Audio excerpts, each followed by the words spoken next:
I'm not so sure who's rushing in. I think it's RRQ that rushed in. They have lost Abai. They are together with Kiba. Kiba gets some few nice shots off towards Dela, but sadly Kiba could not finish him off. It looks like RRQ is hesitantly trying to go inside the compound of Rainbow 7. They are slowly falling back. Kiba went down. That is not a good sign for the Indonesian Kings as R7 eliminated 2 members of RRQ. They have to fall back and reset. It's only Dudes and Mal left. Rainbow 7, they can't have that option to go simply tear off RRQ from Bermuda, but it looks like they have patience, they have discipline. This time around, they just want to be a bit higher in terms of placement. I mean, the Indonesian style play of Barbar or just go a bit more aggressive is something that I think R7 had predicted in this situation, which is why they didn't feel the need to commit. And they just let RRQ push toward them, and they had already set up that meat grinder that we talked about previously. And now this fight is getting a bit more spicy here. DRG on the back foot. On the lower ground here, it's hard to move. C4 was taking a lot of damage already, and Nasser is knocked down. Cannot be saved. Remind, low as heck, tries to cross by, but this high angle that BRU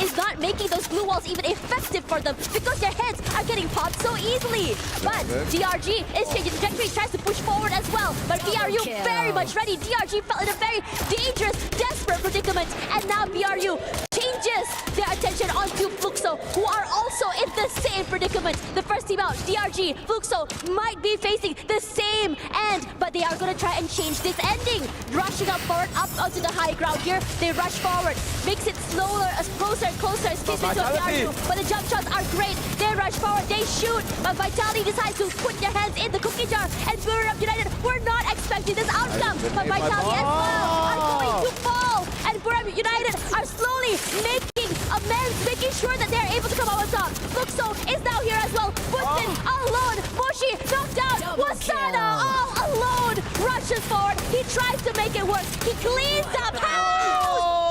And Bermuda United through the chaos prevails with the 7. Royal Rumble at Mill. We have seen Vitality and Fluxo ousted out by Buriram. Apparently Evos is divine as well out of nowhere. Core Memory managed to actually steal a few kills in the same process. AGAL as well is no more on 8th place. We still are on a sort of like a stalemate between R7 and also RRQ. Both Latam and Indonesian team is yet to go in. Regardless, Core Memory trying to get into that circle. They have a bit more space compared to the rest of the teams here. It's about to get hectic in the middle side. They have the access to that airdrop as well. But R7 doing a great job of gatekeeping Pain out of that circle. And the rest of the team just drop like flies. And now Core Memory is in trouble as RRQ cases upon them. RRQ, they have to control Rainbow 7 and at the same time controlling Core Memory. Core Memory has a monster truck that can be used to travel. Dudes managed to throw a grenade. Dawn is on the ground. Jump, trying to find space to get to Dawn, but Jump went down as well. Cougar and Zen trying to go inside the zone as far as they go, but Cougar exploded by Dude's grenade. Zen goes down as well with Miles AWM. Core Memory eliminated on the 4th place. Now we 5th place, I'm sorry. We are now left with 4 members. M-Lost finally making their appearance, trying to attack Rainbow 7. And it's getting really spicy right now as Falcons completely demolish the rest of RQ here. They're gone, eliminated, 3 teams left. R7 juking their way away from loss. We're putting everything in the kitchen sink to take away this space. Falcons gatekeeping, keeping the teams at bay. Nando 9 explodes as Kiroro's nade actually lands onto him as well. But Kiroro, he's not done. Nando 9, round 7, also the next one to fall as well. As Falcons collect 4 to their name, and they're not done. Rushing forward, R7 also now in trouble. Their positions are good, looking to overcome. Della as well, trying and struggling, and he cannot find anything. His teammate is close, but separated from one another. And Falcons are just completely overcoming them, swarming them like flies. And R7 is now out. R7 drops down on third place. Is now left Falcon and lost. Thailand versus Brazil. Rigby and General all is left for loss. Rigby trying his best to get some shots on towards team down to Peter on the fence. Went down to General, but Rigby goes down as well. It's all up to General right now. But General goes down. Kiroro is better. And there you go. Point rush, game number 1. Booyah belongs to Falcons. Amazing, amazing stuff. A bit more quiet in the beginning as many of these teams are a little bit more safe when it comes to rotations and play. But that ending was bonkers, if you ask me. It was just chaotic. It was a bloodbath of so many different teams just fighting for that booyah. Everyone brought their A game forward, if you ask me. It's just that Falcons were a little bit faster to the middle side of the circle and did a great job of making sure that everyone is kept out and they were forced to fight off each other. And Falcons, all they had to do, well, just clean house. Yep, another booyah, another day here for Team Falcons. They're quite, I believe they're quite linear in our current game. We can't say that they're very rushy, but at the same time not very defensive. Quite linear, quite balanced. They've managed to find rotation to enter the new zone safely. Fight off a few teams in the process, but waiting patiently on the last few moments of the game. Firstly, eliminating RRQ, then managing Rainbow 7, and after that, just taking out Team Long. That's right, guys, and don't go anywhere, guys. Map 2 coming very soon, so we will be right back.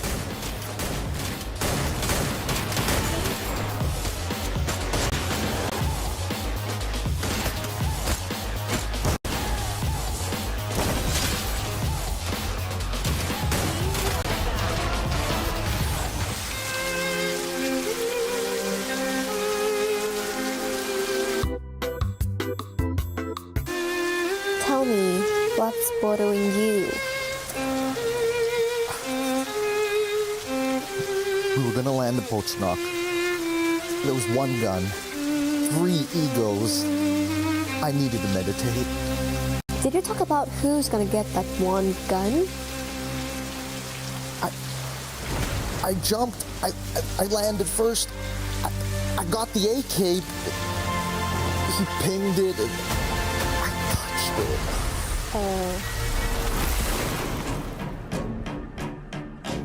I don't need loot. I am the weapon.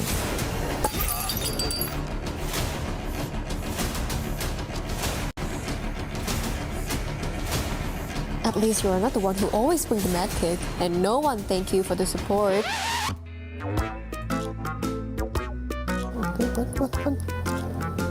I should have just landed in factory.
Welcome back to the panel, survivors, and what a way to start the day with Team Falcons soaring and securing that first booyah here at Point Rush. Already off to a strong start, but it's just game 1. We've still got 5 more games to go. Now, before we quickly recap what happened in that previous matchup, we do have a major update for the club championship. So the STC Club Championship update. This one's a pretty big one as well if you tune into Mobile Legends Bang Bang. So Vitality beat out Gaming Gladiators in the Mobile Legends Bang Bang Women's Tournament, and putting that victory, Vitality is now in first place in the club championship, which is a great start for Vitality, but maybe now a bit of added stress to Vitality in Free Fire, because now they need to perform to put Vitality in a fantastic spot here in the EWC Club Championship. So look at that lead, gentlemen. Vitality could be feeling fantastic about that. Yeah, I mean, definitely Team Vitality is feeling the pressure right now, because after that booyah, and Team Falcons is just right on their heels right here. So I guess Team Vitality can really, or will really need to grab the championship just to make sure that their club is on the top. I mean, they need not only the championship, but they also need Falcons to be at least 4th place so they don't accidentally get overtaken, because I think it's 800 points just for being in 2nd place alone, right? Yeah, so the points you get if you place high, it's very big, very significant. So basically, any top finishers, you kind of want that to happen. So for Vitality, you kind of want to improve that lead, but for everyone else, the race has begun. It's time to catch up. You've got to get that top 8 finish. But of course, for Team Vitality, they also want a top 8 finish here, right? Because that's going to unlock the prerequisite for the prize money. So we'll have to see if that's going to be the case, but let's head on over back to Free Fire, because that's where we are on the broadcast. And I mean, game 1 has happened. Falcons get their first booyah. Let's break down this game. It was a very bizarre one, gentlemen and ladies. It was very slow. We had so many teams survive up until the last couple circles. I think it was, what, still 11 teams that were on the 4th, 5th circle? That's almost unheard of on Bermuda. Yeah, definitely. I mean, well, a factor is everyone knows Bermuda. Another factor is everyone wants that survivability factor. So they want to grab that booyah, make sure that they have that head start points, so jumping into the grand finals. But there are a few unfortunate events, especially for those at the bottom, like Dragon Esports. Remind, as the casters mentioned, not only once, but if I'm not mistaken, thrice he has been targeted. Thus, they ended up with no points. Yeah, and Gideon, something I like that you pointed out when we were watching the games earlier, right? The teams were making interesting plays, right? Every move was intentional, very decisive. So it was either you were fighting or you were disengaging, and we saw a lot of retreating. Oh yeah, absolutely. I think this is one of the more interesting early games that we've seen before, because again, other than the teams that had an active, a proactive approach into the game, Pain Gaming being a big highlight because they were actively hunting down the Dragons, Evos as well, trying to kind of intercept as many people as possible. But I think at peak itself is where we saw a lot of the teams, hey, they got their spots, we have to disengage. We're seeing a lot of squads actually rotating off of it before we saw the snowball effect coming into ring 3 and 4. Yeah, I mean, I remember the position of Movistar R7. They are in the rooftop of peak. Buram United is down at the ground, and I guess though they are comfortable with that drop spot, it's just difficult for them to maintain and having someone bothering them. So they just jump out, and that's when 2 of the players of Buram United just go down. And then Team Vitality follow through, and there's a lot that happened. Well, and something that I want to add about R7, it's because, I mean, they do not respect Buriram as I think Buriram would like to be respected. So they are not scared to face Buriram, I mean, face to face. So it's good to see, because I think it kinds of give more fire to the game, you know. And I mean, R7, it's a brand new team playing like something worldwide championship. So Buriram probably doesn't even know the strategy that they will apply at the game. So it kinds of a surprise, you know, for them too. Can we also talk about the domino effect and some of the rotations that actually happened? I mean, the snowball effect all started when Team Vitality realized, hey, AGAL is kind of outside of the zone. They got the pick off of Dew, and it ended up hurting Fluxo unintentionally, right? The rotations ended up being, hey, AGAL came a little bit late. Fluxo realized, oh, they're behind us. Then they noticed the mill effect where everybody, CRM, Buriram, Team Vitality, all in one place. All of these rotations ended up happening much earlier on into the match. BRU rotated early. R7 had a super powered position because the ring eventually pulled to the opposite side. Yeah, definitely. I mean, all that disruption that happened, that's where Team Vitality has been clutched out by Wasana. We also saw Fluxo being eliminated just in that same area, and it does fall through. After the chase from Pain to take down the final survivor, which is Wasana, then that's when it stopped. That's when everything slowed down towards the final few teams. I mean, the domino effect started because there were just so many players within such a small space. And now begs the question, we're going on to Purgatory next, and this map is obviously much bigger than Bermuda. Does that mean we're going to be maybe seeing that same style? Because to be fair, I do think Purgatory allows for a much more slower playstyle because you're not all cramped onto such a not so tiny island, but it's a little bit bigger than Bermuda.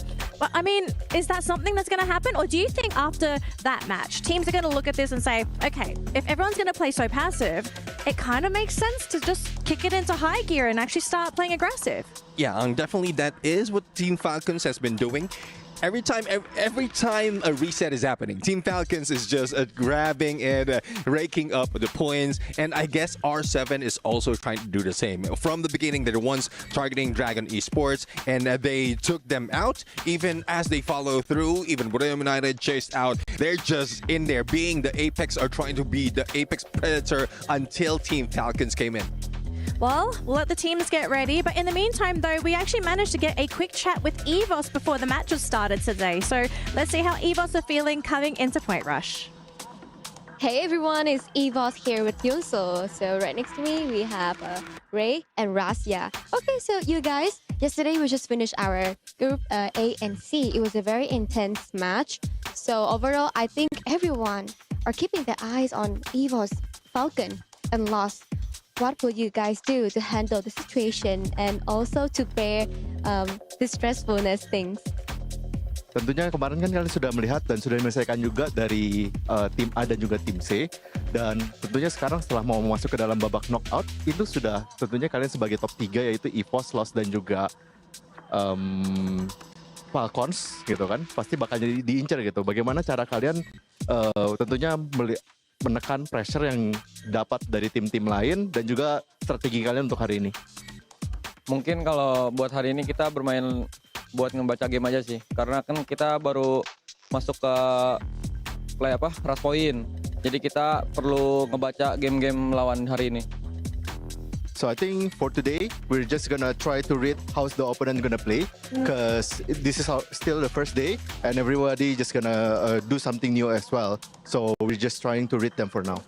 Alright, that's really good, Ray. So Rasya, what is your goal today for the Point Rush stage? And realistically, what is the placement do you want in today's match?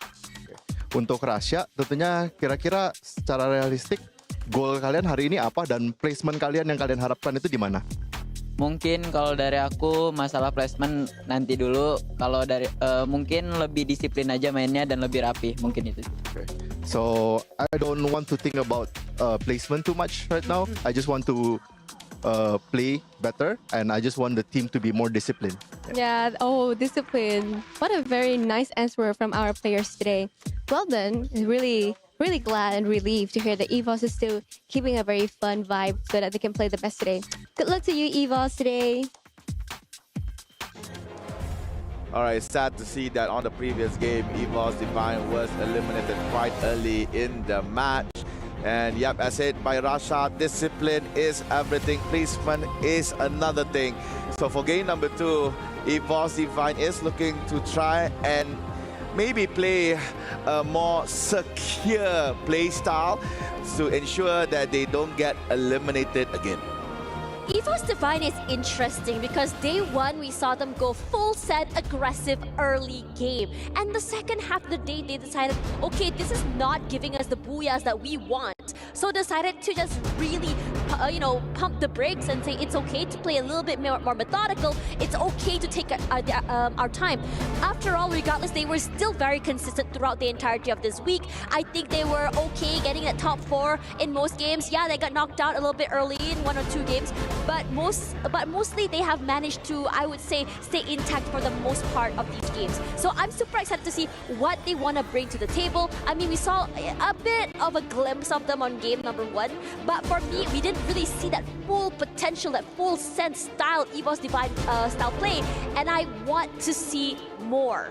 All right, looks like claps are given. Game number 2 is about to begin. For those who missed game number 1 in Bermuda, it was Falcons that catch the booyah of the opening day of Point Rush stage. Now we are going to game number 2. Purgatory will be the venue. And let's see who will be crowned booyah this time around. For those who might not know, fly path is from Central up until Moat House. And such a beautiful day to be in Purgatory. This is one of my favorite maps aside Bermuda. Very large map, very nice terrain to play around with.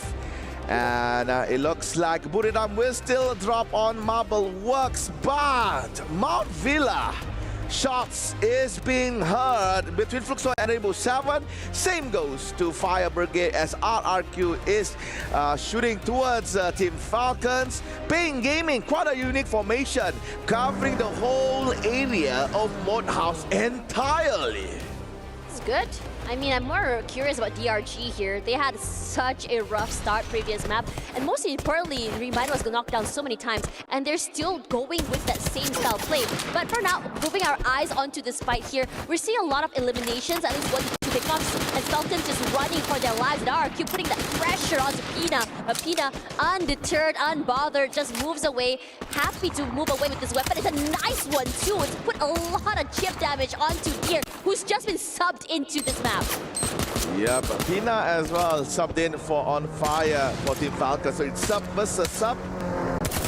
And here comes good from RRQ. No wait, all a rush.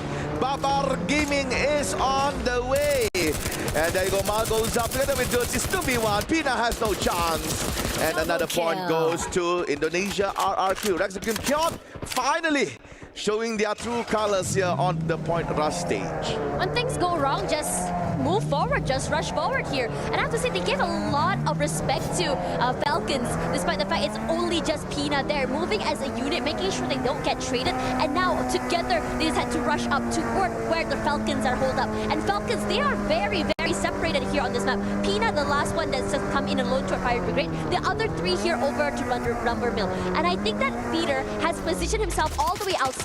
18 Deer has already positioned himself further out as well, as the other 2 decides to get a bit more aggressive. Trade for trade, limit down, but so is Mal. But numbers advantage still very much there. A 1v1? No, it's a 2v1. And the members of RRQ are now in trouble, but no. The same could be said about Falcons here. I have to say, this fight, you think that one team's getting the lead? The immediate recovery is incredible.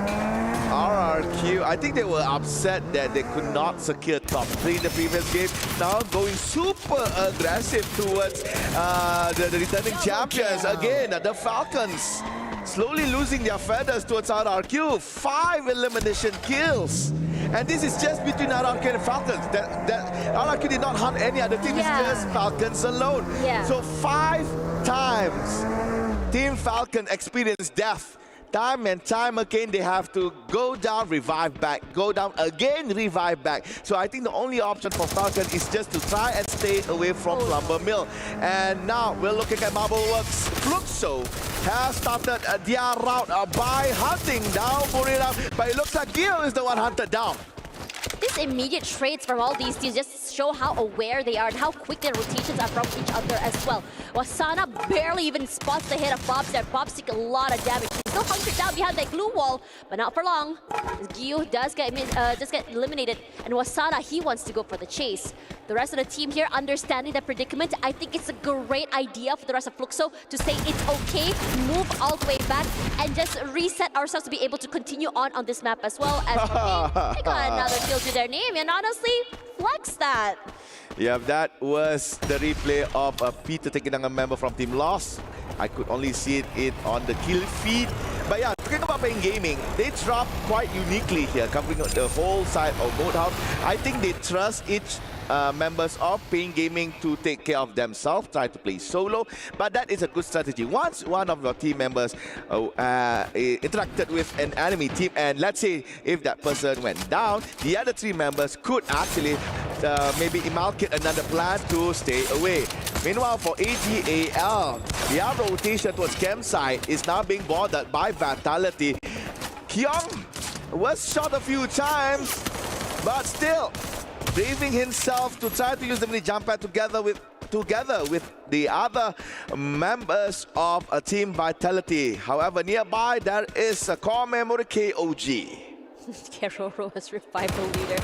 Yeah, it's to be expected as Evos now. We wanted to see their facts, and here we go as turnout falls Chinoy as well. And this team is just so unrelenting. They are coming in from so many different angles. It's really hard for AGL to even play off each other. They're isolated, separated, and just completely overwhelmed. Thankfully, there's still one more member still very much alive. Happy to bring them back into the game. I'm not too sure where exactly he is. The rest of the team just skedaddling away, and I think they want to go for this hunt. Yeah, he went to the nearest vending machine, I believe. No, but no, you revived with an M82B in hand. Goes down for the second time in our second game right here. So, yep, AGAL, they were hunting, they were actually shooting towards Vitality, but at the same time, Evos came back, backstabbed them, and disturbed them, and almost eliminated them. Again, Evos, with their surprise strategy, I don't think Vitality knew that Evos Divine was around. When they were using the jump pad, they were thinking, okay, we are in the clear, let's rotate to another place. We might not be interacting with enemy team. Now Evos Divine is there. Inside the arsenal, Dix goes down. Ray with nice shot with the shotgun. Azriel as well, right on the floor. However, aim god goes red. Ray not looking very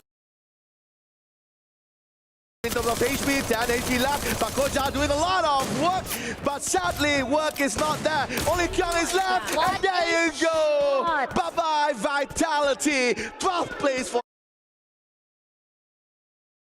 them in Purgatory. I could see Rasha say, woo-hoo! From Evos Divine. Nice sweep from the White Tigers. And this is incredible coming in from Evos, understanding how exactly to play that. Honestly, I understand what Vitality wants to do, which is to make a bit more space between them, hunker down inside of the Arsenal. But the problem with Arsenal is that they have two different openings. And Evos understood the assignment. Two openings, no problem. Plug in one side, rush in from the other, and suddenly you are just choked and pincered in there. No place to move at all as the utilities were thrown in as well. You cannot fight back in that situation. And Vitality, this must be heartbreaking for them, knowing that, you know, you are an aggressive team and you are the ones who are the hunters. This time around, Ash, you are the hunted. do you want to know something? After Vitality was eliminated, RRQ was eliminated by Dragons. Impressive stuff. I wish we can get a replay to see how did Dragons execute their plan in Central to oust out RRQ. Because if you look in the history of Dragon Supreme Kyon, RRQ is basically their headquarters. But however, in Brasilia, right around the housing area, on the southern side, you could look inside Buriram and R7 is added. This is a rematch between the Thailand and the Brazilian team, and it looks like Buriram might win this. Cornering Daya and Games King in one corner. Ron Charles has been put out, but still nobody goes down just yet. Get high, Moshi and Wasala. Joanna apparently is not in the fray. Same goes to Joker from Rainbow 7. Daya is right outside, but it looks like Get High is on the ground. Opportunity for Rainbow 7 to go for the wipe, and they did. Blue and blue, it looks like Buriram is now no more in our game, I believe. Yep, I could confirm that. Time plays for Buriram, and this is a replay from how Dragons control RRQ. They put Remind in a very nice spot to oversee, to spot members of RRQ. Again, Remind doing so much work for Dragons, and that is amazing coming from a team from Middle East, North Africa.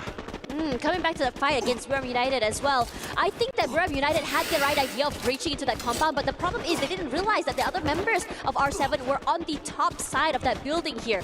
It was so chaotic. Yes, one member fell, but it allowed for the other members to just go upstairs, reposition themselves on the outside. And speaking of repositions and fights here, AGL Chinoy again in trouble as the members of Lost. They were just kind of walking around, wandering around on the outer skirts. Found him, gets a pick off, and for Lost, they haven't haven't really been the loudest like they were this week as well today. So this might be the beginning of that, as Saifa as well will be knocked down in this situation. Lost have to just sweep out around the area, and every time you know that when Lost just commits, it could be quite bloody. But Evos also has other things in mind. As Lost goes in for those fights, makes their presence known, Evos says, let's pressure them. Lost could not actually cross the river as Evos is waiting for them on the other side. And yeah, while you were pushing points about Buriram, R7 has been hunting them ever since we started our EWC. There you go. Good kill here from Evos. AGAL still have a few remaining members still alive. Evos, after a very devastating game number 1, they come back strong here in game number 2. 10 elimination points in 10 minutes. And I believe they could still add more. And fun right here for Pain Gaming. No rush, no how. They're quite far from the zone, but yep, with the jeep that they have, they can just cruise around Purgatory. On your left, this is field where everybody was running for their lives. That is the tour for Team Pain Gaming. And for Dragons, this is the underdogs of our current stage of EWC, doing very well. And AGL yet again been eliminated by Evos Divine, and that is elimination number 11. Rough circle as well toward Lumber Mill here. Body of water through it as well. So it's about Metatron making sure where exactly the circle is going to shift next. A lot of teams rotating over from northern side here, looking at Pain and Fluxo, who's I think meeting onto the northern side there onto a fight. There we go. As Pain were very much ready for it as well. For Fluxo moving in and out of that time turner is just doing a magic for them as well. But quick trades all around for both teams as well. But the one on the front foot here is Pain, who completely overcome Fluxo in a blink of an eye. The Global Finals 2024 champions is not looking too hot here. Coming in towards the point rush stage, could not handle Pain Gaming that was coming into the new zone. Yeah, Fluxo really needs to step up their game. This is not the Fluxo that we see in Rio de Janeiro. This is just something foreign, something new, something that we do not see a Fluxo team does.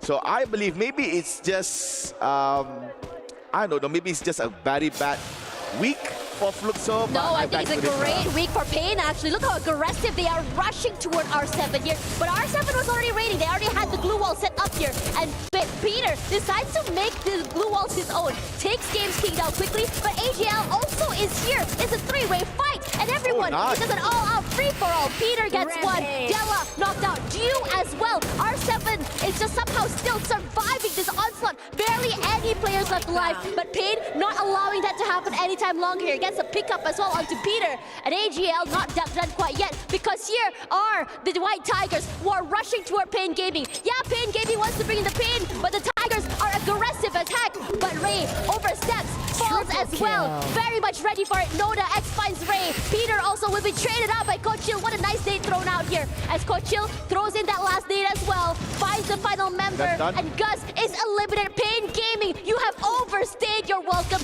A bit too aggressive. A very aggressive play by Pain Gaming. They had 11 elimination kills before being wiped by Evos. Again, the White Tigers, Evos, doing so well here in Purgatory. And right now, they are going back, trying to control the teams from Lumber Mill to not cross the river right in front. Teams that are on the side of Fire Brigade are Team Falcon, Team Lost, Dragons, and CRM.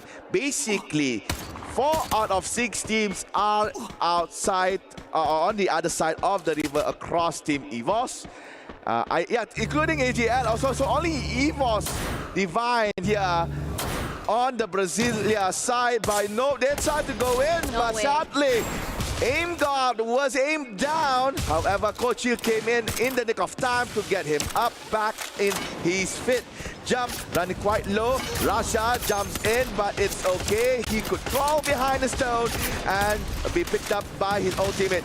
And to add blessing to their grace, there is a monster truck that just dropped right in front of them. They could use that as cover, But as much as they would like to use it as cover, Team Core Memory is not giving them a good time.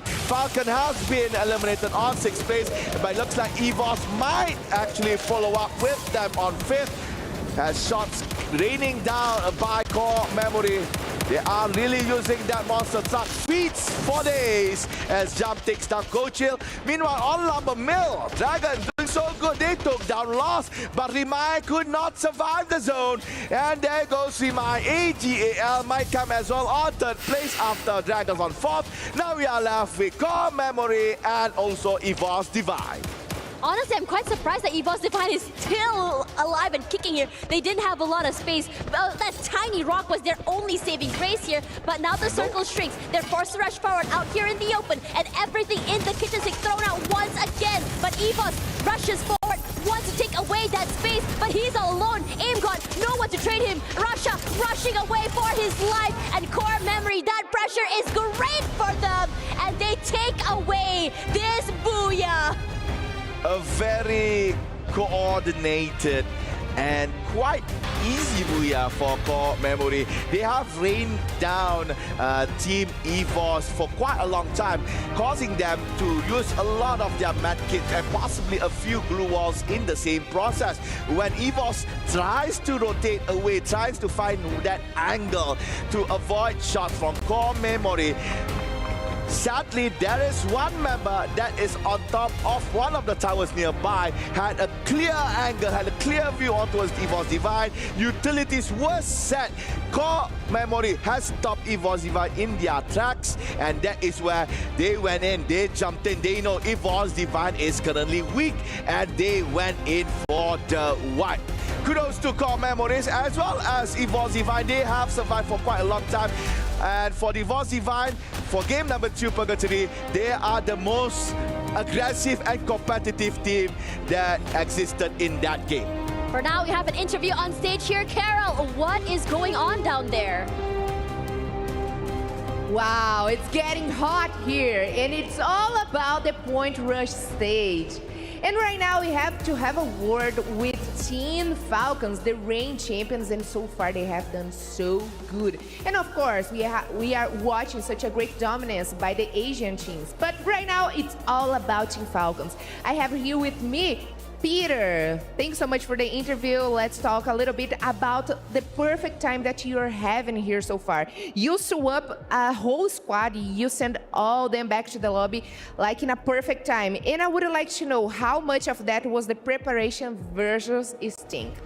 ก็เมื่อสักครู่นะฮะเราได้เคลียร์แบบว่าเคลียร์เราได้สวีปเคลียร์หลายๆทีมเลยนะฮะส่งกลับไปนั่งรออยู่ที่ล็อบบี้เลยฮะอยากรู้ว่าเราได้ณตอนนั้นเราคิดอะไรบ้างครับหรือว่ามันเป็นไปตามสัญชาตญาณอย่างเดียวล้วนๆเลยครับก็เล่นตามวงครับไม่ได้มีอะไรมากเลยก็เราเล่นตามสไตล์ของเราครับ Actually there's nothing like much about that we just play like basis on like usually we just play like depends on the circle and like everything has just going according to our plans But does Peter have any preparation like individual preparation มีการแบบว่าได้เตรียมตัวแบบว่าอะไรเป็นพิเศษบ้างไหมครับก็แค่เล่นให้เร็วกว่าเดิมครับSo we increase the game pace little by little.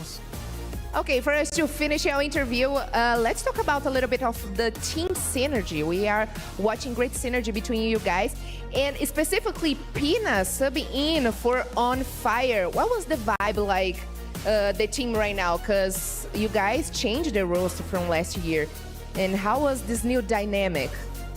ก็เดี๋ยวมาพูดคุยกันเรื่องของซินเนอร์จี้ของทีมบ้างนะฮะเคมีของในทีมได้มีการเปลี่ยนตัวผู้เล่นเข้ามาเนี่ยฮะมันมีอะไรเปลี่ยนแปลงไปบ้างไหมครับก็ไม่มีอะไรเปลี่ยนแปลงมากครับเพราะว่าผู้เล่นของเราทุกคนก็เล่นได้ดีอยู่แล้วครับ Actually there's no different at all because like every player we have like a really good skill already so just a little adjustment then we are ready to go All right, they are definitely ready to go here at AWC 2025. We have heard enough from Team Falcons, and right now we just wanted to watch more and more from this team. Thanks so much for the interview. Good luck in the rest of the day. And right now we're gonna have a quick break, but we'll be right back.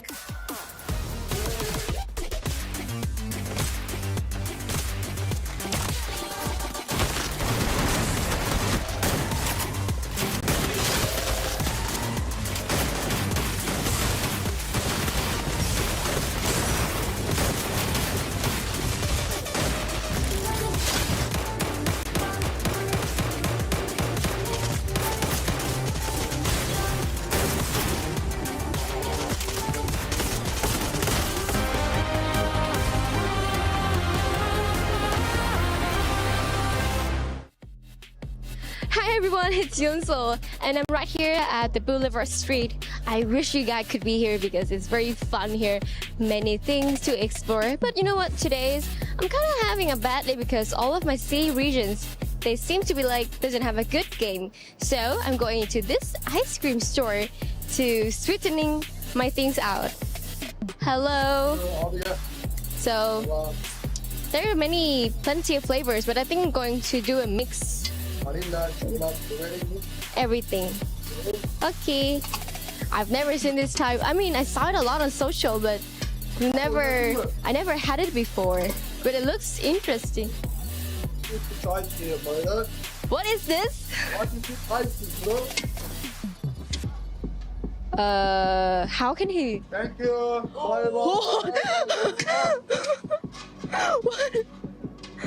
What is it? MashaAllah, MashaAllah. Am I being blessed? Ice cream. Yes. That's big. How did? Thank you.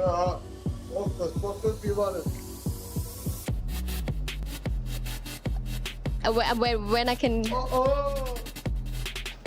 Now I understand the people on social when they need their ice cream, but they cannot have their ice cream actually. But how did he pluck a big thing like that? Oh, thank you. Oh, I thought I could. Thank you. Oh, thank you. Thank you. Oh, thank you.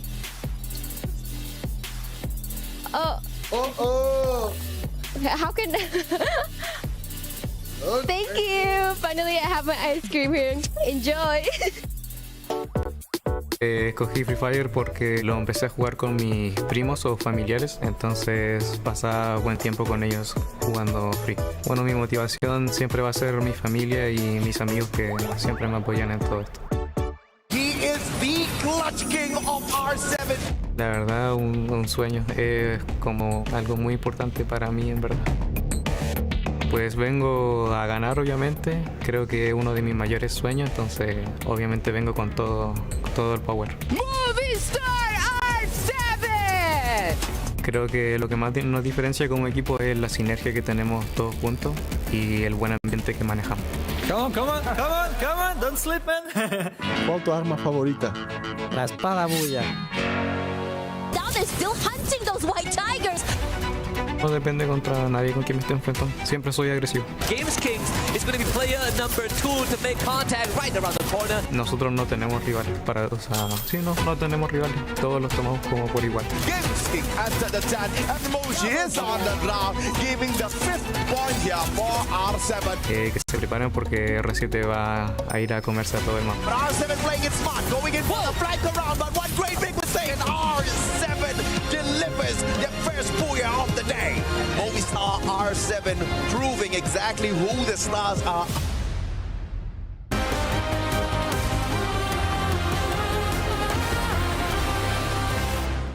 ไม่ได้รอจ่อมึงรอเอ๊ะมีแม็กเอให้ทิ้งให้กูบ้างกูรอจ่อให้เดี๋ยวหมดแล้วนะกูอยากดันว่ะรอพี่รอดันนะเว้ยดันขึ้นซ้ายมาแล้วซ้ายมาจับมาโอเคกูปาเขียวให้นะกูปาเขียวให้กูมีการระเบิดไอ้ซ้ายจะดาวกดการระเบิดให้ดับกวาดกลางตัวนี้ให้ดาวสวยดาวหนึ่งแล้วมันดีไปหลังเฮ้ยมันกดเข็มดาวเฮ้ยมีน้องออกตรงนี้หมดเว้ยสวยมาดิวะมาดิCore Memory launched themselves up that leaderboard by securing a booyah on Purgatory. Just when we think we know what's kind of happening in these matches on the panel, it just seems that there's just a brand new surprise. It looked like it was going to be Falcons just doing their old shenanigans, biding their time, making it to that circle, but they get cut down in that game.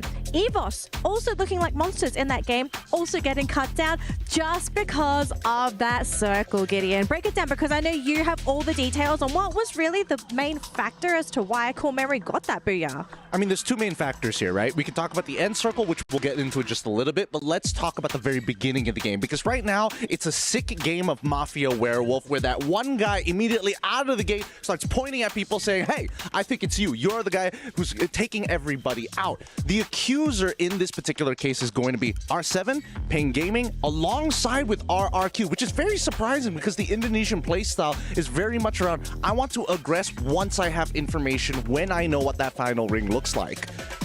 Yeah, definitely. I mean, this is one thing that we are, well, not really expecting to see, but I love seeing. But as we look in the match ranking right now, despite of core memory XKOG grabbing that booyah, Evos Vine just managed to grab a lot of elimination. So I guess at this point, there's still a chase on that leaderboard. Later on, we might see who will be on the top. I mean, for core memory, I think they are trying to play it safe, you know. They are not chasing to fight against other teams, and that's the reason that they only got, 5 eliminations. But that's not bad because they also had the booyah, so they can have like a bunch of points, and maybe if they keep that type of game, they can be, in the top of the ranking, you know. I mean, it does help to play safe, especially for Point Rush, right? Because you could try to play the very risky play style, you try to be the aggressors, but we've seen time and time again, sometimes it just doesn't work. And I think especially for today, with how slowly and how intentionally teams are moving on the map, it's almost like if you try to jump on them, they're going to punish you if you overstep.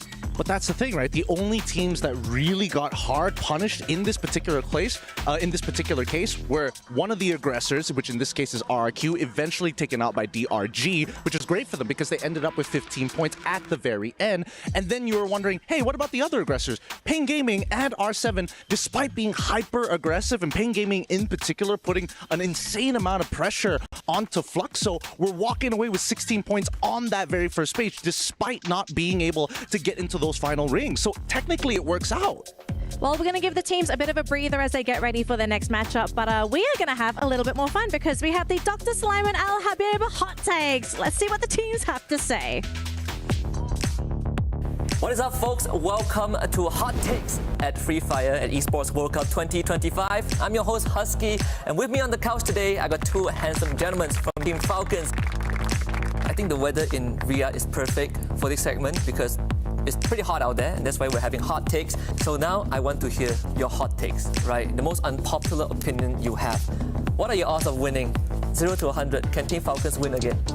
70 แล้วกันผม50-50 เพราะว่ามันเปลี่ยนกฎกติกามาใหม่แล้วมีกฎใหม่เข้ามาทำให้หลายๆทีมมีโอกาสได้แชมป์มากขึ้น If there's one team that you guys want to face, you got 100% beat, no matter what. You see them, you're gonna crush them like bugs. There's nothing they can do against you. Which team is that? ก็ผมว่าน่าจะเป็นทุกทีมที่ไม่ใช่ไทยกับบราซิลครับผมก็ทีมจากปากีสถาน Okay, what about players, right? Which player, and I need you to name names, right? Give me one name. Which player you think is the worst player in the tournament? We gotta name names. It's getting hot. We need to name some names. ปีเตอร์จากทีมฟอร์คอนนะเพราะเริ่มกินเยอะกันแล้วเดี๋ยวเล่นไม่ไหวไปมันไปเตะเลย Coming into this EWC, if there's one thing you want to say to everyone else. ที่นี่ก็เป็นถิ่นทีมฟอร์คอนครับก็มาหาเรื่องผมก็ระวังโดนคนดู อันนี้นะครับก็รอดูในเกมอยู่ครับ Final one. Do you really think Brazil can win? ก็ผมคิดว่าไม่ได้มีผลอะไรครับเพราะว่าแชมป์มันก็เปลี่ยนแปลงกันได้ตลอดครับมีให้แก้มืออีกหลายรายการครับก็ไม่มีผลอะไรมากครับเพราะกฎใหม่ใครก็แชมป์ก็ได้ Thank you very much, Limit and On Fire, and that wraps up our hot takes for EWC Free Fire 2025. We'll see you in the next one. I see them breathing a little bit of fire there. I hate how they talked about Hotshot like that. Come on, they were grief from top 12, man. It wasn't their fault. They played well. There's one thing for sure, though. I mean, even from beginning up until the end, when they talk about the rules, they're still worried, despite of being the champion. So I guess that's what makes this new rule gets the game exciting.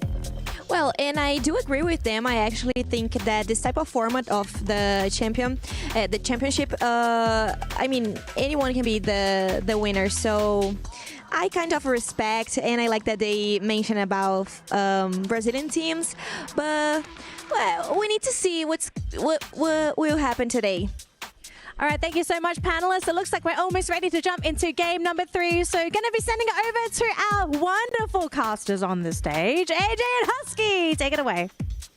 Thank you very much, Danny. Survivors, are you all ready? You're back with your boys, Husky and Mustachio. This is the head-to-head, and it looks like these teams just can't wait to go up against each other. We've got Lost, we've got Falcons. Falcons obviously dominating game 1, but these Brazilians aren't too far away from them. They dominated the knockout stage. Both these teams scoring big numbers, and they're here to rock it once again. Absolutely, and the rivalry between Brazil and Thailand continues, right? We also have Fluxo against Buriram United Esports. The rivalry goes back seasons and years on the world stage.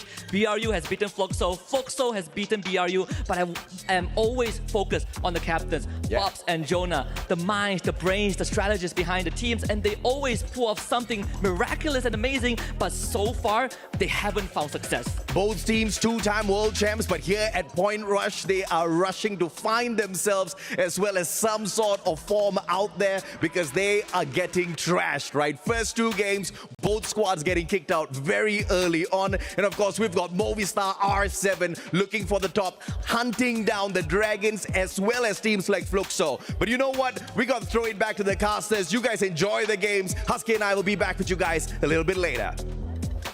Thanks very much, Husky and AJ. We will definitely be enjoying this one. We saw R7 playing the Hunter. My question is, are teams going to rally back and hunt them back in return? You can't just sit down and take it. You got to rise up. You got to stand up for yourselves. Definitely. We had a very good run here for Evos Divine as well for the second game, but sadly no cigar for the Booyah, despite having the most point in the game.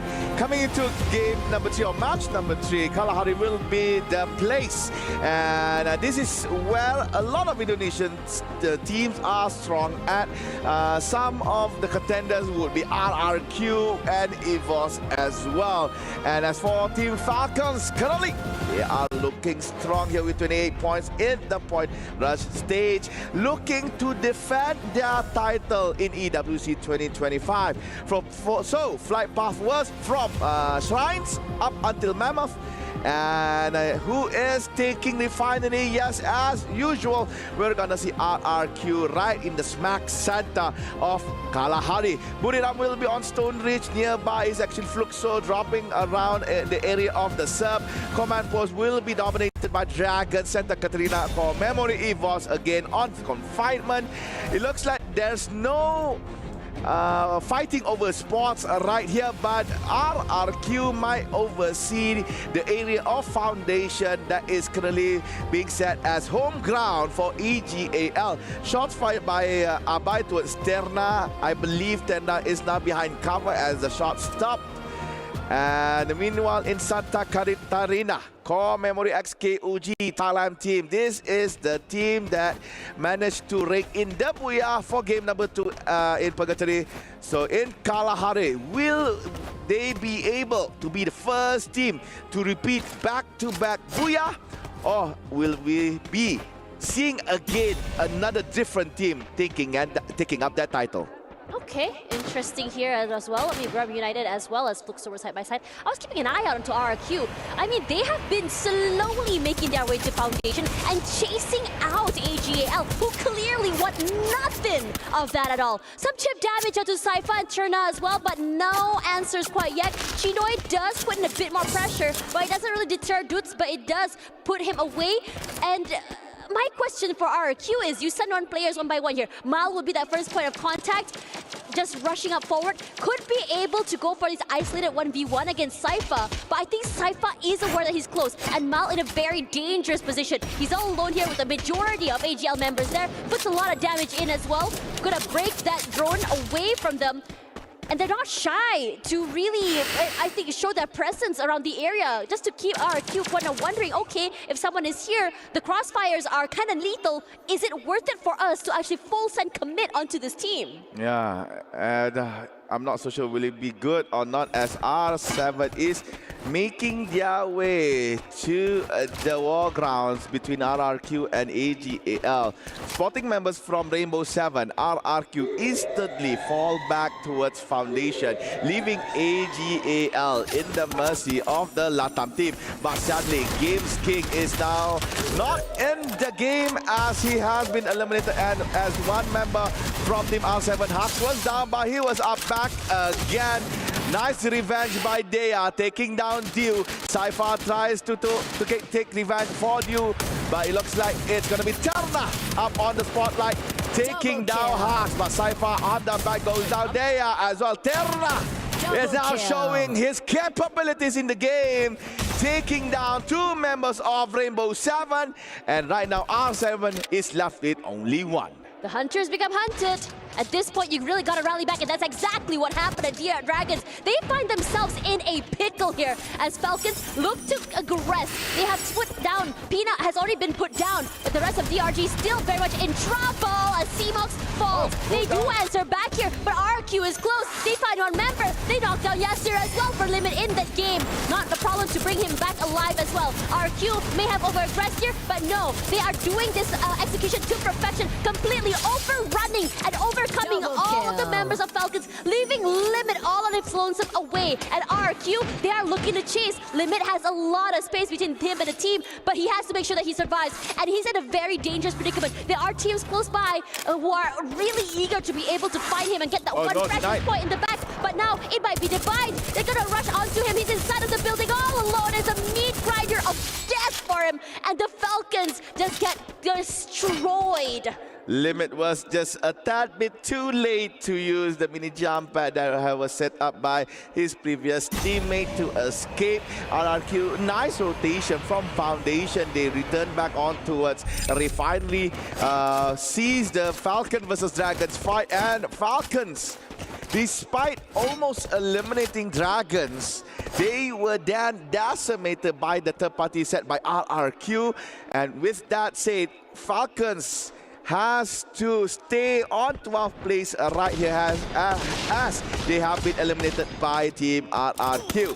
Meanwhile, on Shrine, Indonesia versus Indonesia, Vitality versus Evos Divine, and Dix was shot Rasha a little bit slow on taking that final kill. Koja, nice glue wall setup, avoiding Ray from pushing over. Stepping out from the red zone of Skylar. Koja with a VSK in hand has to forfeit his match towards Ray. Nice execution. Now Vitality, Azrael and Kyung left. Azrael now is being settled by Kochil and Emga. It's going to be 2v1. Azrael now turns red. We are left with only Kyung. Will Kyung be able to save Vitality? All he needs to do is find space, but now Kochil goes in. Blue wall is up for Vitality. Kyung needs to escape, running towards the back. Quite low, but apparently looks like Kyung managed to buy time for the other members of Vitality to come back in. Kyung goes down. More points towards Evos Divine. Evos are just so aggressive. This is the Evos Divine that we saw on day 1. Very aggressive, quick to this fight, and so eager to go for these, for these aggressive style plays. They are just, I would say, a lot of respect put in here. The same could be said about R7 toward the member of AGAL, sending 2 players straight to make sure that deal will be secured. And R7, they've been moving aggressively around the map, finding these very aggressive pickoffs, and I think has been giving them dividends in terms of eliminations, because right now I think they have 3 points. AGAL, I don't think Kalahari is a very lucky map for them. After their interaction with Rainbow 7 earlier in Old Hampton, they met again in the sub. And right now, AGAL is under fire by Pain Gaming. So they were under fire by RRQ as well for a short period of time. There you go, Terna and Saifa was taken down. It's left with Chino and Dew. However, they are quite far away towards the northern side of the map near Old Hampton. So Pain secures the kill number 5. And for the other members of AGAL, I believe Pain Gaming could not get to them. So Dio and Chinoy is safe for the current time being. They need to find time and space and also coins to get back Terna and Cypher. And Pain Gaming, one of the contenders that is going strong here in EWC 2025, is looking very great in game number 3. And we are now looking Buriram being Spider-Man, grappling on towards Refinery. RQ has been hanging around toward Foundation for quite some time as well. Saw a bit of an escape for Core Memory. I'm curious to see what's going on there. Maybe that's the zone. Might be. There we go. Core Memory on the screen already. RQ is close by. But at the same time, we got Evos also just rushing into the area close by, just still chasing out the members of AGL here. AGL, you think that you're out of the blue? No, you're not. You're in trouble. Aim got falls, but they immediately trade outs from their teammates is incredible. How quickly this team can execute onto you. You blink and you're dead. Cypher down Chinoy as well. And AGL, what are you gonna do here? You bring back a member, you're down again. Hasn't been able to find the best situation to recover every time this happens. Yep, there we go. There's Terna. Ray finds him quickly. So and only left. yep, only Dew left, all alone. And I think it's up to him to bring back his team into the game. For those who might not know, Dew is nearby shrines on the northern side of Kalahari. But we're looking at Foundation. It's Core Memory and RRQ. Yep, Dew all alone and far. However, his pathing will meet together with Dix. They are in the same place. Oh no, Dew. Yeah, shots fired towards Dew. Dix it's not bothered by Dew, thinking that maybe Dew is not alone. And Dix revives Goja, but oh, it's Raja! Raja is the person that has found you. So EGAL, sadly, Dew tried his best. The box of honor has been placed shut permanently in shrine for Kalahari. I have to say that Evos have been really persistent if they are chasing. I think this fight, this chase has been going for quite some time now, and Lost looking to completely overwhelm Vitality. Vitality was the team that was aggressing here, but Lost has to really give it to them. They are a team that knows how exactly to deal with these executions, deal with these aggressions. They welcome it with open arms. As RQ trying to find a different way forward here, Pain wants to bring Pain onto them as well, but none of the damage actually clipping onto the members of RQ. So they're just chilling for the time being here. The only thing separating these two is that building. As Core Memory looks to address R7, moves away. Dragons wants to move into this fight as well. There's so many things happening all around the map. But in this situation, Core Memory giving a little space away. But over onto this side, it's a bit of a stalemate.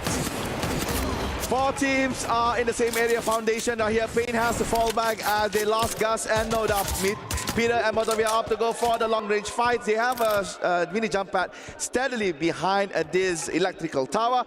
Dragons, all 4 still standing. R7 and Core Memory had their brawl just a little bit, and as said by Tash, there is no decisive winner between R7 and Core Memory, still on the stalemate. Meanwhile, Lost is actually pushing Vitality away. Another stalemate as well had happened, but now in Foundation, right around the area, we got RRQ, we got Vitality, we got Dragons, we got Pain, we got Core Memory, KOG, and across the river we have Evos. Fluxo here too. Very concentrated as well. Yeah, Fluxo as well is slowly making their way in the same vicinity. Pain Gaming managed to get Noda and Gus back. Remind spotted R7, and that goes down the sniper for Fluxo. The DRG, they're rallying back. Not the best or best outcome for them to defeat this map, but this time they've decided to be a little bit more aggressive, a little bit more proactive when it comes to rotating around that circle as well. They put their hand in the cookie jar, became that third party, got some eliminations out of it, then they have gotten 4 eliminations up until now as well. Fluxo currently on the back foot here, 2-2 formation, I believe, for them, whereas another 3-1 formation, as they try to figure out a way to get into this circle, try to find out an opening, try to find out which team is a bit more weak when it comes to execution, so they're able to overwhelm. But the circle is shifting. Time not on many of these teams' sides, especially Evos, who are a little bit more late to this rotation, could potentially try and find Pain as they desperately find their way into Foundation. It's going to be chaos here, Tash, as we are still left with 10 teams. Quite a small safe zone right here. There we go. Noda is yet again went to the CCTV area as he has been taken down by Ray. Peter will join Noda as well. So now Pain Gaming, I believe, is left with only one remaining member. Players inside Foundation, they are right now currently quite quiet. And for Team Lost, they are slowly making their way towards the mid side of the map, I mean the new zone. And Pain Gaming, the last remaining member was found, so Pain Gaming has been eliminated on 10th place. So Dragon and Fluxo is still at it. But at the same time, you can see that Cyber and Core Memory still looking at each other, still being careful not to, let anyone in to both particular places. And at the same time, you can see on the minimap, Evos is making their way towards Fluxo and Dragon. But however, the bad side of things is now on the side of Fluxo as they are being pinned by both the Dragons and also the Tigers. Bob goes down, puts it, and is the only one left. Bob did not be saved. Yasser, despite being taken down, Seafox is going for the push, and Seafox goes down together with Sivox. Things are not looking good for Dragons. They wanted to go for the attack, but it looks like they are being attacked in the end. You and Butsi, stay quiet. Seafox could not be safe at all because he is in a very hard area for Yasser and Remind to go. So it looks like Dragons is retreating back as the Tigers pushing forward. Fluxo remaining in the same area, still yet to be found by Evos, and at the same time, Lost jumping into Foundation, being caught off guard by Vitality. I have to say this is all very, very aggressive and very desperate for some of these teams as well. Just landing, finding any form of space out there in the open. There's not a lot of cover. If you think about it, every single cover and corner has already been occupied. And it is just nasty out here as Nando 9 falls Cougar to get that 1 point. And it's great for him. Lost eliminated at 8. And this is very, very rare. DRG had an upper hand and now they are the ones in trouble. They're all around the space. But Evos, they're on fire and they thrive on this chaos. Evos rush up forward. Ray as the highest amount of damage dealer, the tip of the spear for this team, has doing a great job to just start these fights as well. But Evos finds Vitality, eliminates them decisively with things blowing to smithereens quickly. And 7th place for this team. But Evos not done quite yet. They're rushing forward here, moving in tandem with the zone. Whoever that moves, they're in trouble. But somehow DRG has managed to evade them. And the same could be said about RRQ. 18 elimination points for Evos currently. You can see that they are currently holding 32 points in our point stage just from the eliminations and their previous games alone.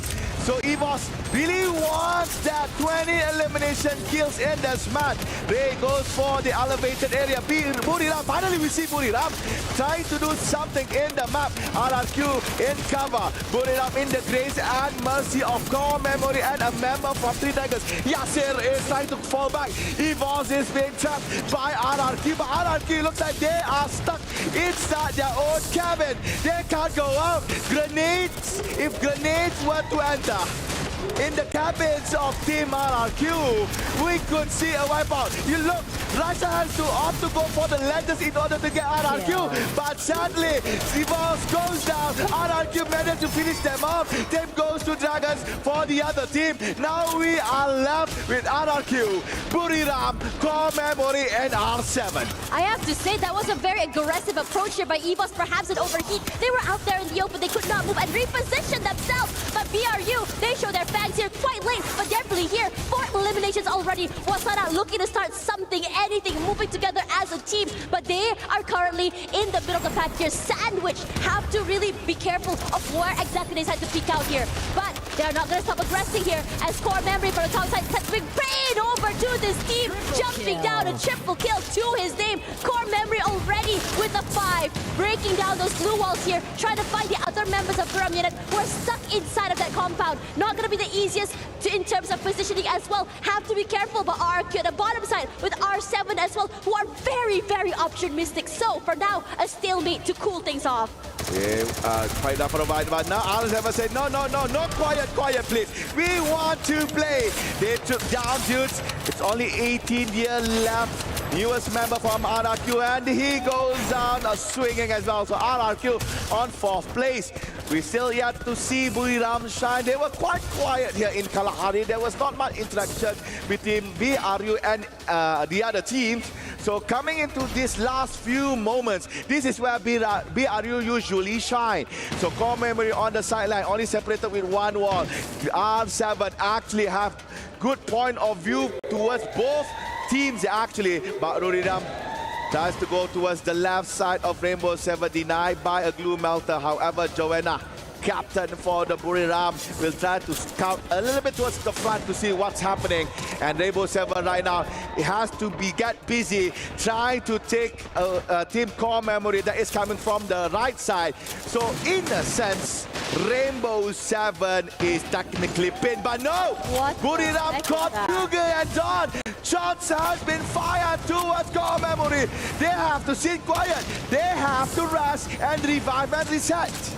And this is a very, very dangerous zone as well, because out the top of the side of the building there is out there in the open. You throw a nade and the whole team just explodes to smithereens here. Buriram United on the back foot. The low ground is what they're going to be playing for, but they're trying to deny any angles that R7 can abuse. Everyone lying in wait to see who exactly will be popping their heads out first. A bit of chip damage all around for every one of these teams here, but Buriram United possibly have gotten a bit too aggressive. Get high, eats a bit of damage here, but Buriram United managed to climb up onto this terrain and to the building as well. R7 tries to aggress, cannot move, cannot see, because they also have to worry about core memory, who are currently having their eyes onto them as well. Core memory denying the space away from R7, pushing down those blue walls, denying them the push. For our Joker, R7 finds two members already. Wasana, John knocked down already. Pain for above. Hux will fall as well. But everyone in the free-for-all, no clue where to go, how to play. But here is Buriram United trying their best to break these blue walls. Cannot move. It's just a matter of who can survive for the long time longer, because every single player has been separated by just these blue walls. These walls as well. Everyone jumping forward. Here's Games King trying to see whether I can see ahead.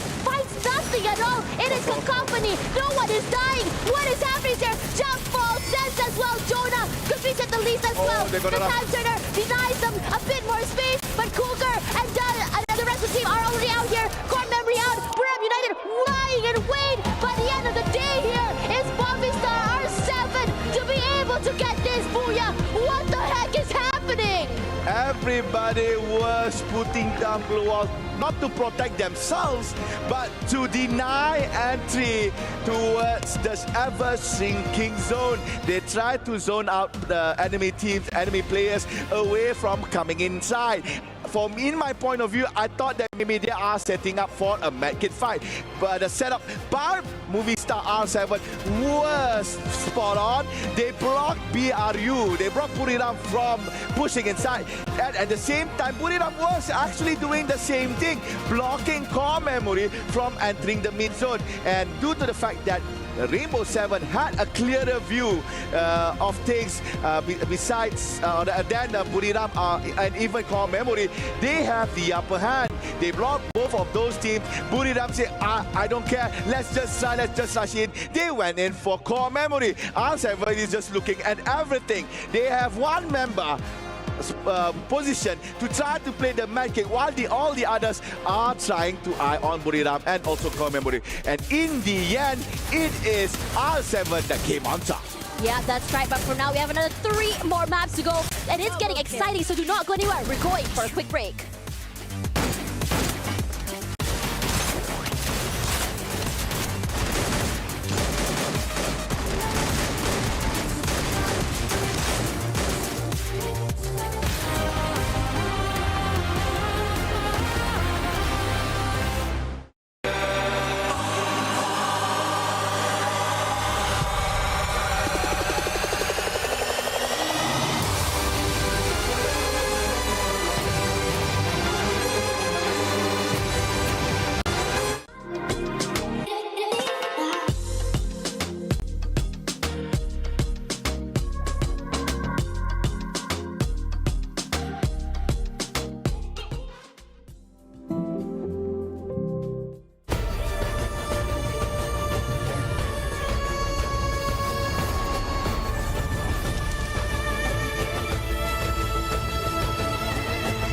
This land is calling.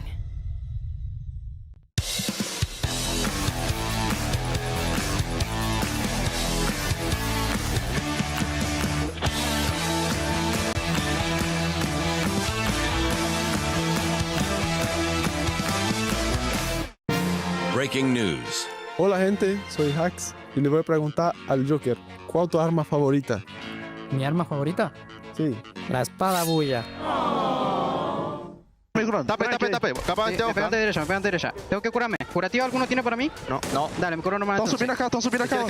¿Guarda Oscar? Cuidado, no tengo super, Joker, te paso super. Dale, pásame super. Ok, Oscar. Subieron. Derecha. 100, bajé. Puse 07. Pana. ¿Quién es solo? Ahora tienen. 100. Dale, cúrate. Tira atrás. Buena.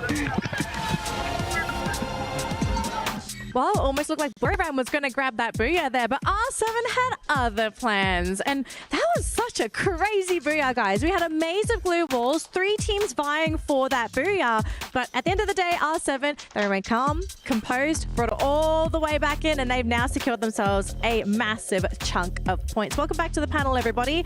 We're going to break down our game for Kalahari because we have passed the halfway mark, gentlemen. Definitely. I mean, a lot of excitement has been brought, not only from that final circle, but also before that happened. There's a lot of early engagement, a lot of disappointing endings, especially when you are on a crosshair of a sniper and you're solo. I mean, it's true, but we are seeing a couple of patterns being very evident in this game. Number one, RRQ, they're definitely out for the Falcons. Like, it's clear that they're making early rotations to intercept them during these fights, but it may be costing them a couple more points. This time around, at least they're walking away with at least 10 eliminations, 17 points, while Evos Esports, I think, are the big winners. Rasha was having one hot game. He's the kid, man. Yeah, definitely. The Wonder Kid, the sniper of Evos Esports, really is bringing it on. 6 points in terms of placement, but in terms of elimination, it was 18. So that is why, despite of R7, Movistar R7 grabbing that booyah, they're very close right now in the match result. Look, we're seeing some teams really focus on those placement points, right? But sometimes you also got to grab those eliminations. So moving forward, are we going to be sticking to one particular play style, or do you kind of feel like it's just a case-by-case basis? Because we're so used to seeing tournaments where teams, once there's a bit of a meta established, it kind of carries through to the rest of the maps played throughout the day. But it almost feels like every map played today, it's like someone decides to just change the recipe for the cookbook, and we don't know what's going on. Well, I guess it's good. I guess it's good that we're seeing a little bit of a shuffle in terms of game style. Some will try to make their way as, I would say, the silent booyah takers, similar to what we've seen Dragon Esports has done. So that's how they survive, and that is important as well when it comes to Champion Rush. But with this disruption, I guess this is important as well to be countered towards tomorrow, because it's a good thing that it's showing right now. Otherwise, we might, or they might be surprised. I think at the very least, we should be expecting these next 3 maps, because we saw during the knockout stages that once we get to the latter half of the map rotation, a lot of teams start really changing up their style. I think, as you've mentioned, like changing the secret sauce just a little bit every single time is really throwing a lot of teams and a lot of players off guard as well, right? Because you don't know who's going to intercept you next. And I think that, at least for R7, they started off, hey, we're going to be aggressive, we're going to do what we do. But now, especially for Kalahari, it's interesting to see them not be as aggressive, take a really passive approach from mid to late, which begs the question, what were they saying during those voice comms? I think there's a lot of questions we could probably ask the players if we were given the chance, but unfortunately that's just, we don't have those privileges, okay? We're just like you guys at home. But Neptune, I want you to sort of look through the numbers at the moment, okay? I think we are getting a bit of an established leaderboard now, right? The results for these next upcoming matches, for some teams will still be very big, but for others, it's not so much. Just based off of the numbers, who is falling behind in the competition? Well, at this point, Fluxo, I'm sorry, because of several instances that they have been taken out early. Imagine there's no point, only little points from both of the first 2 maps, as well as in that Kalahari map. So it's very difficult to climb up from that. But again, there's not so much of risk because we're only in Point Rush. Exactly. Now, just a quick reminder to all of our folks at home, right? It's not just Free Fire happening here at EWC 25. We do have other titles going on at the exact same time. And today, it was the grand finals for the Mobile Legends Bang Bang Women's Division. And it was Vitality who ended up being crowned champions this year, beating out Gaming Gladiators in a crazy grand finals matchup. And of course, Vitality, because they won the title, they earned a huge bundle of points for the team, enough to actually push them to the top of the club championship leaderboard, and thus putting some pressure on the Free Fire team to perform as well and to keep them at the top of the leaderboard. But as you can see here, we have another key entered into the podium. So we have another champion here crowned at EWC 25. But look at the girls though. They are so happy, so proud of themselves. And it's because they deserved it. Everything is earned, nothing is given. Really happy for this team as well, because again they were very hungry to actually win this tournament. So many times they got second place. So now that they're back on top, really happy for Team Vitality. So congratulations to the girls as they are going to bathe in their glory. And for the next year, of course, they have gloating rights to say, we're the best team in the entire world, because I do think that is a title these girls have earned. So congratulations again to Team Vitality's Women's Mobile Legends Bang Bang team. You guys 100% deserved your victory. Now, back to Free Fire, because we are only halfway through our competition here at Point Rush. We've still got 3 more games to go. We've just finished up Kalahari. Next up, it's Alpine. What are we expecting from Alpine, folks?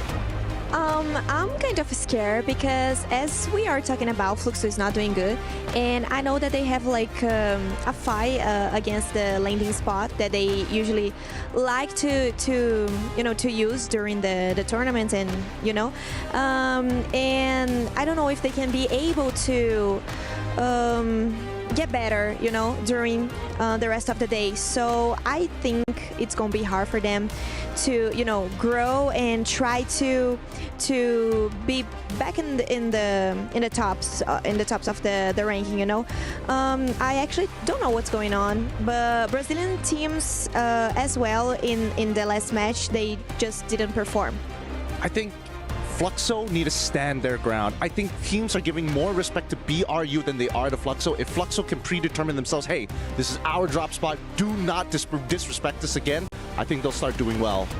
I think it's because in Brazil, they usually don't try to get Fluxo landing spots, so maybe they are just not prepared. Well, we're going to have to see if Fluxo can pick themselves up, because time, unfortunately, is running out with only 3 more games to go. But speaking of, we're ready to fly into Alpine. So throwing it over to our wonderful casters, Tashbine and Admats, take it away.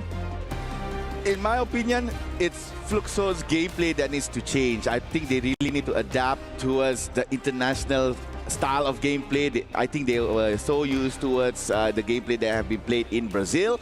That's why we can see maybe a downfall for Fluxo. So ladies and gentlemen, a little bit update on the roster for Team Lost. They subbed out Nando, taking in empty Sexy. Meanwhile for Falcons, they say, okay, Pina, it's enough. You had your time. On Fire is back in. Yeah.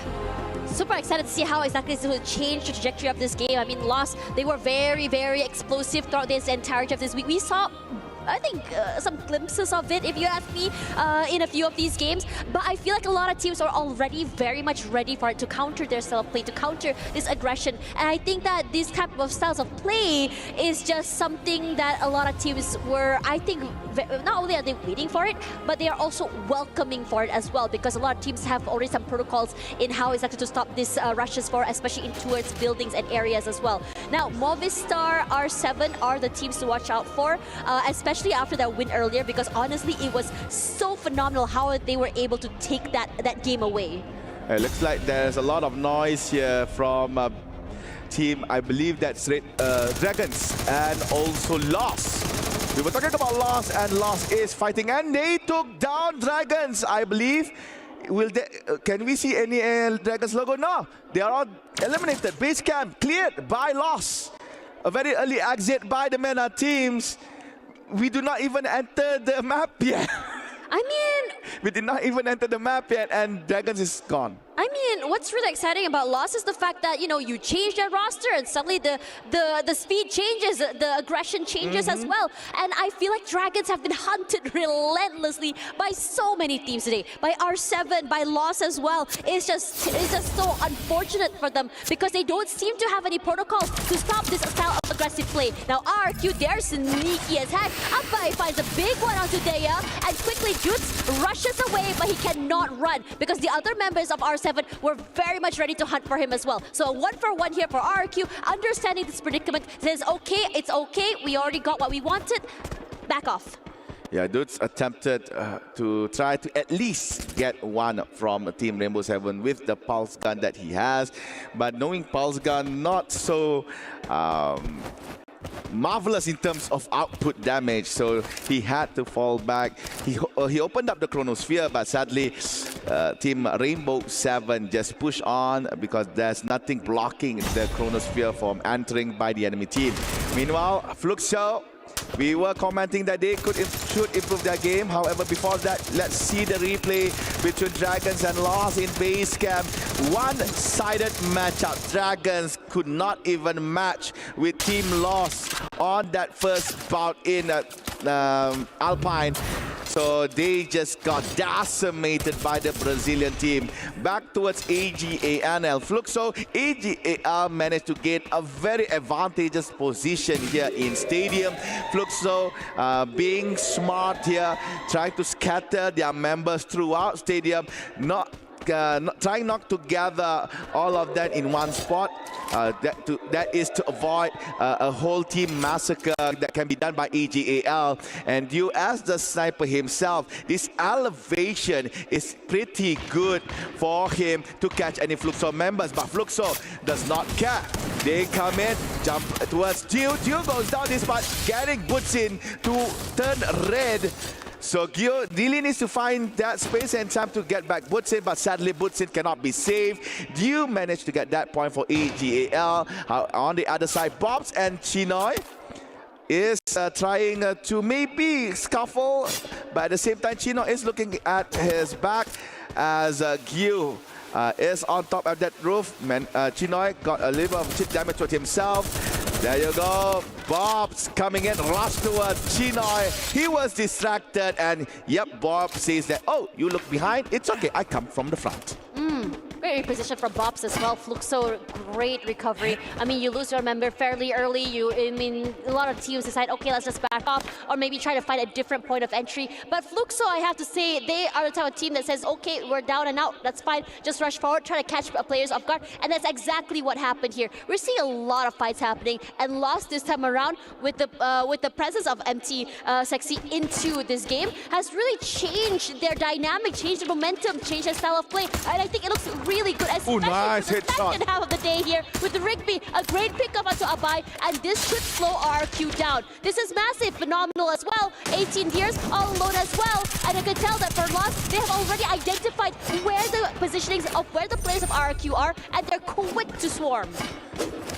With the presence of MT Sexy, we can see a different form of Lost. And that was a very nasty one-tap by Rigby, former member of MIBR, currently serving for Lost. On another side of the map, near Snowfall, we see the scuffle between Rainbow 7 and Buriram. This is something that you usually would see at Snowfall, as both Rainbow 7 and Buriram made their particular place as their drop spot. Wasana pushes forward with Wasana style by Get High, gets that point kill using the grenade. Joanna waiting in front, but Joanna goes down. Get High, the support that he is providing the glue wall.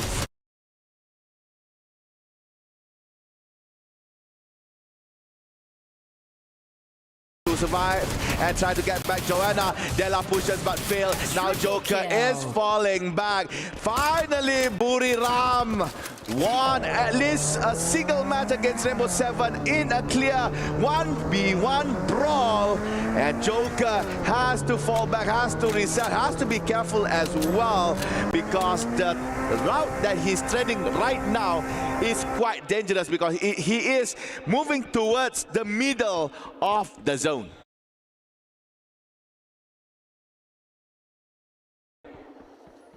Now silence. We saw a lot of fights happening earlier, especially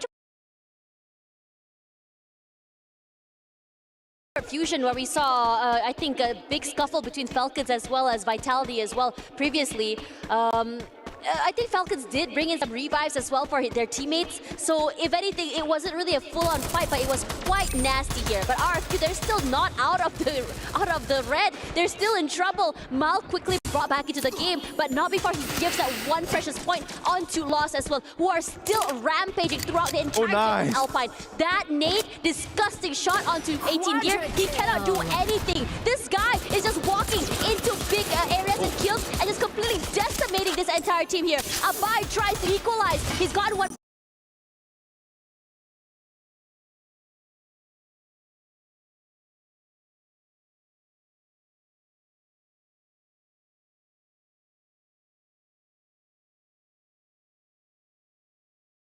Off already, quick to reposition himself forward here, actually reaches into the chrono.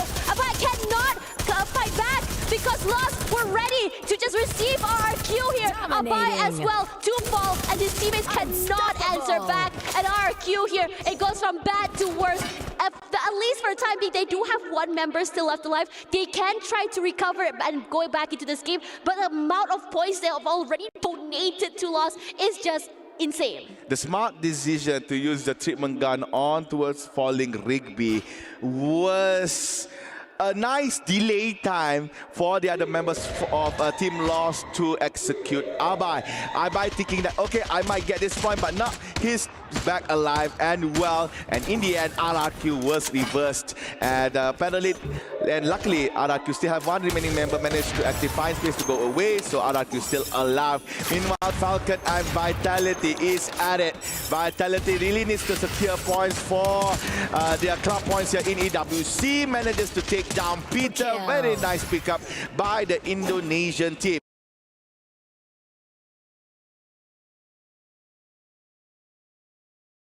They might want to go and chase Kiroro, but judging how they're moving right now, I believe that is enough. Kiroro on fire managed to actually just go away from Vitality, and meanwhile Vitality might just pick up all the bounty that they had from their fallen Falcons. You know, this fight from both Vitality and Falcons have been going on for quite some time. It was almost toward the beginning of the game where Falcons just almost got rolled over here. They rallied back, brought their teammates back into the team, went back into this fight again, and now RRQ here looking for a different fight onto AGAL here. One member of AGL falls, but they are quickly traded out. Turna falls, quick to get picked up as well. Dinoculars will be used. For the other members of the team here rushing away, do not want to continue this long fight as well. As RRQ here, you start with one kill and then suddenly they're realizing this is not going to work out because we've given so much points already to Lost. We cannot do the same to AGL as well. Yeah, Abai braved himself to go into the middle part of Rive, quite an open area just to try and get that big airdrop. As he was doing so, comes by AGAL. The other members of RRQ could not get that time to provide reinforcement towards Abai. That's why Abai has to fight that 1v4 match, but sadly he could only manage to take down one, and that is not even a takedown elimination. It's just a knockdown, and Abai again for the second time in this game has to be revived back. Meanwhile, on Rivermouth, R7 making their way to another vicinity, another compound, avoiding shots from Kochil, and Kochil is still on that pulse gun. I'm not so sure whether when will he change here. Maybe he's just a player that is comfortable with that gun, because I've known a few players that is very strong with the pulse gun, despite being one of the weakest gun to be used. And yeah, I'm not so sure whether or not Coach will change that weapon. There you go. The circle update is encompassing the area between Rivermouth and Rai. Quite an open area, a few compounds here and there. What I can say is that if you are one of the few first teams within the new zone, you will have your place. Evos here not as loud as they were in the previous maps. Looking for a different approach here. We saw this sort of approach in the first day here, but R7 looking to reposition themselves. Going straight to a core memory instead. Core memory always position themselves on the top side of this building here. But as they rotated, actually a member of Evos did manage to find one as well. Hux falls as well. And now, for core memory, they're happy to turn this into a meat grinder. And R7 get overwhelmed. Gameskins falls. Joker as well. And R7, they're running out of members here. Eliminated, cannot hold on. And AGL wondering and seeing whether or not they should join in the fun. So R7 with a misstep. Jumped in towards the mouth of Team Core Memories. So R7, 11th place. And Buriram is interacting with Lost. This is Thailand versus Brazil. Once grades of Buriram right now not looking very good here within the knockout stage as well as point run stage. Buriram, their only good run was in the previous game. And right now fighting against Lost. They are trying their best. Asana on the ground, but General paid the price as well. Joanna doing some nice footwork. And there you go, Buriram showing what they got. Eliminating Lost on 10th. And finally, we are seeing the awakening powers of the Thailand representatives. And this is a massive because BRU has been very, very quiet in the past few maps. Bar map number 1, where they were able to hold on to the compound very, very decisively. And now Tuxo, a bit more of a desperate situation, rushing forward, wanting this compound where RRQ is holding on to. But RRQ, they don't want to take this fight, deciding to move away.